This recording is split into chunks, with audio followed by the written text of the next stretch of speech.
अब तपाईले मोबाइलबाटै आफ्नो राष्ट्रिय परिचय पत्र आइडी डाउनलोड गर्न सक्नुहुनेछ।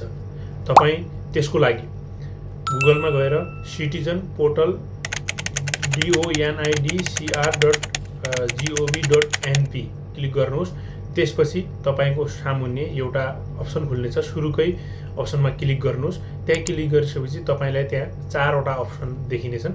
ती 4 वटा अप्सन मध्ये दोस्रो अप्सनमा रहेको डाउनलोड योर ENID लेखेकोमा क्लिक गर्नुहोस्।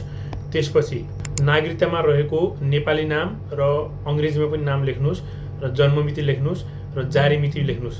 त्यसपछि तल गएर क्याप्चा दिएको हुन्छ, त्यही क्याप्चा अनुसार क्याप्चा भर्नुहोस् र त्यसपछि तपाईले सबमिट गरिदिनुस्। त्यो सबमिट गरिसकेपछि तपाईहरुको अगाडि तपाईको फोटो सहितको सबै डिटेल सहित ENID को अर्थात राष्ट्रिय परिचय पत्र देखिनेछ। त्यो डाउनलोड गर्नको लागि तपाईले अलि मोबाइलबाट हुनुहुन्छ भने तल स्क्रोल गर्नुस्। स्क्रोल गरेर डाउनलोड भन्ने अप्सन छ, त्यो डाउनलोडमा क्लिक गरेर तपाईको फाइल त्यहीँनिर डाउनलोड हुन्छ। यो नेपाल सरकारले हिजो अस्ति मात्रै ल्याएको नयाँ सुविधा हो। अहिले यो प्रयोगकै चरणमा छ। तपाई हामीहरुले मजाले विदेशबाट अर्थात जुनसुकै कुनाबाट पनि डाउनलोड गर्न सक्छौं।